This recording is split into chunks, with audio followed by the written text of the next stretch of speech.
Vamos lá, mais um dia de aprender e hoje eu tô naquele pique do cachorro louco, tudo muito rápido porque daqui a pouco eu tenho aula e meu celular tá 15%.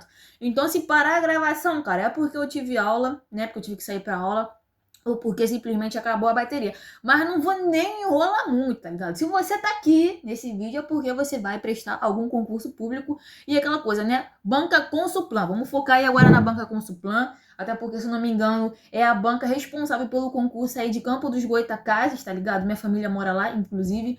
Então, vou aí pegar nesse pique rapidão com vocês, porque hoje é aquele pique, né, da febre do rato. Então, sem muita enrolação, vamos partir para nossa primeira questão da banca Consuplan, que vai nos perguntar o quê? Andar pela cidade é conhecer um pouco do passado de quem a habitou. Engana-se, entretanto, quem pensa que a obra de arte, uma escultura ou uma simples fotografia, pode sobreviver à ação do tempo.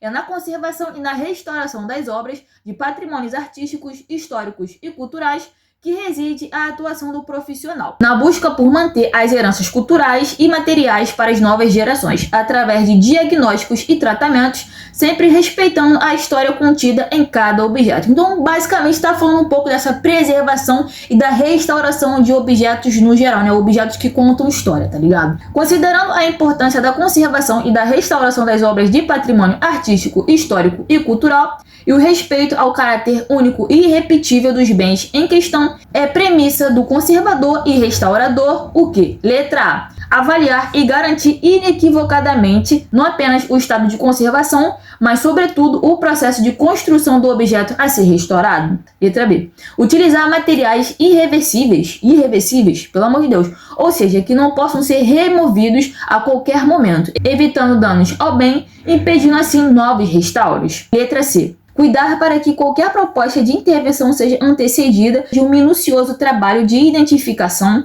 análise profunda,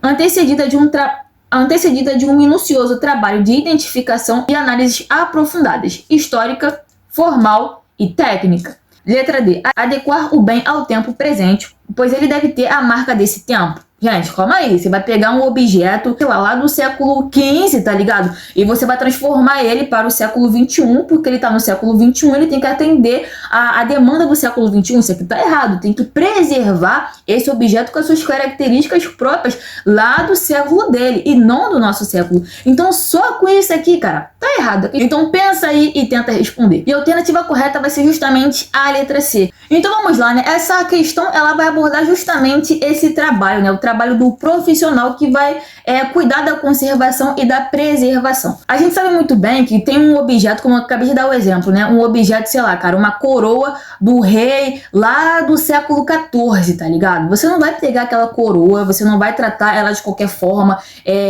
transportar ela de qualquer forma e adaptar ela para os dias atuais. Isso está errado. Tem que ter todo um cuidado de preservação, até mesmo para mexer naquele objeto, tá ligado? Você tem que preservar aquilo como tá? Porque tem toda uma história por trás, tem todo um simbolismo por trás. Então você tem que manter aquilo ali do jeito que é, para depois, futuramente, se precisar de uma nova restauração, a pessoa que vai restaurar aquele objeto fazer a mesma coisa que você fez, dar continuidade ao seu trabalho, mas mantendo as características principais e o simbolismo daquele objeto. E por isso que a letra C vai ser a alternativa correta, até porque ela deixa claro que o quê? Você não vai pegar o objeto de qualquer forma, sem nenhum tipo de estudo, você não vai entender que o objeto é aquele, a quem ele pertenceu, a que época ele pertenceu, se tem algum tipo de simbolismo, se é relevante para a sociedade, se é relevante para alguma cultura. Não, antes disso, de você de fato restaurar e preservar aquele objeto, você tem que sentar e estudar sobre ele, entende? Para ver se sofreu alguma ação anteriormente, o jeito que você vai restaurar e também o jeito que você vai preservar, ele vai de fato guardar, vamos dizer assim, entende? Porque nem em qualquer lugar. Tanto que você vai aí, né? Minha mãe que sempre fala que ela é da biblioteconomia, né? Ela fala que tem todo um jeito de organizar os livros antigos têm que estar guardados no lugar arejado, no lugar que tem ar-condicionado, para não ficar oscilando a temperatura, entende? Então tem todo um trâmite para você guardar um objeto, entende? Principalmente histórico, porque aquilo ali vai contar a história para futuras gerações. Falei bonito, né? Então vamos partir para a segunda questão, que vai nos perguntar o quê? No passado, podia-se acusar os historiadores de querer conhecer somente as gestas dos reis. Eu não sei se é assim que se fala. Hoje, é claro, não é mais assim. Cada vez mais interessam-se pelo que seus predecessores haviam ocultado, deixando de lado ou simplesmente ignorado. Quem construiu Tebas, a cidade de 7 portas? Perguntava o leitor operário. As fontes não nos contam nada daqueles pedreiros anônimos, mas a pergunta conserva todo o seu peso. Os historiadores desempenham o relevante papel de investigar e esclarecer processos importantes que geraram o mundo em que vivemos hoje. Cabe a esse profissional 2 pontos. Letra A. Preconizar uma história baseada nos grandes exemplos das civilizações pretéritas e nos heróis do passado nacional. Letra B. Legitimar através de seus relatos, ideologias e poder que se interligam com sistemas simbólicos iminentes à ação. Letra C. Entender plenamente as ações de homens e mulheres no decorrer do tempo e nos dar respostas precisas sobre os problemas que enfrentamos no presente. Essa alternativa, ela tá colocando o historiador como o cara, assim, da verdade, entende? Ele tem que estudar, ele tem que entender e dar uma verdade absoluta, uma solução para o problema dos dias atuais. E não é assim que acontece, tá? É um processo de investigação, de comparação histórica, tá ligado? Pra ver, tipo, opa, isso aqui tá errado, isso aqui não tá errado, entende? Então o historiador, ele vai apresentar os fatos, as bases históricas, e a pessoa de fato vai falar o quê? Concordo ou não concordo? Letra D. Ele escreveu um relato verdadeiro sobre o passado ou, ao menos, um discurso baseado em critérios cientificamente aceitos de verificação e análise das fontes. E isso aqui está correto, foi exatamente isso que eu acabei de falar. O historiador, antes dele falar qualquer coisa, ele tem que estar com base, cara, muito sólida em fontes históricas, entende? Verdadeiras. Ele tem que investigar aquelas fontes, né? Como a gente costuma dizer, você tem que perguntar várias coisas para aquela fonte. Quem foi? Quem fez? Quando foi? Foi para quem? Foi de quem? E a partir do momento que a gente pegou a fonte, olha só, a gente tem uma fonte aqui, parece ser verídica, aí sim a gente vai começar a tratar os fatos. Hoje em dia a gente sempre tem que ter um quezinho de historiador, tá ligado? A gente viu uma notícia na televisão, a gente viu uma notícia no Twitter, no grupo da família, a gente tem que ir lá investigar, a gente tem que ir lá ver essa fonte, se essa fonte é confiável. Vai lá, cara, investiga aquela informação, investiga aquela fonte, vê se é fake news, vê se está num contexto totalmente contrário àquela informação. Às vezes a informação é correta, porém está num contexto que não tá legal, tá ligado? Então todos nós temos que ter um quezinho de historiador hoje em dia. A gente tem que buscar as fontes e aí sim a gente vê se essas fontes são verdadeiras e pautar a nossa opinião e o nosso conhecimento. Falei bonito de novo. Vamos partir para a terceira questão do nosso simulado, chegando na metade do nosso simulado. Se você está gostando, já sabe exatamente o que fazer. Deixa o seu like, tá? Porque me ajuda muito, tá ligado? Então vamos lá. Terceira questão, ela vai nos perguntar o quê? O pensamento anarquista surgiu no Brasil no momento de formação e expansão do movimento operário e os acompanhou no decorrer desse debate. A condição da mulher proletária e da criança nas fábricas era ainda pior do que os demais trabalhadores, violentados, deportados e agredidos das mais variadas formas. Nesse contexto, principalmente entre os operários e as operárias nos centros urbanos, letra A. Mesmo os jornais anarquistas, com a sua visão libertária, preconizava a necessidade da submissão feminina na sociedade autoritária, para evitar o enfraquecimento do movimento operário e conflitos de gênero.